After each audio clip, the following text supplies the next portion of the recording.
Assalomu alaykum. Hozirda biz turgan maydon Buxoro viloyat Peshku tumanining Sadr mevqeida joylashgan 517-sonli konturda turibmiz.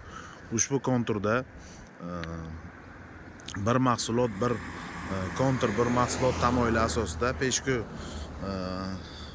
bank xizmatlari markazi tomonidan issiqxonalar tashkil etilgan.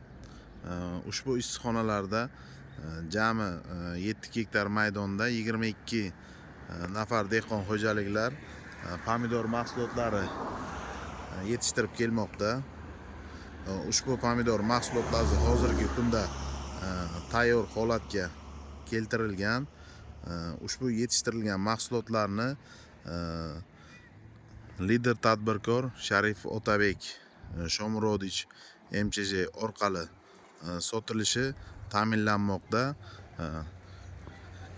Ushbu issiqxonalarda yetishtirilayotgan mahsulotlarni hozirgi kunda fermerlar, dehqon xo'jaliklarimiz rahbarlari tomonidan zaruriy agrotexnika tadbirlari amalga oshirilmoqda. Ushbu agrotexnika tadbirlari kerakli o'sha pomidor mahsulotlarimiz uchun kerakli bo'ladigan mineral o'g'itlar bilan birgalikda amalga oshirilmoqda.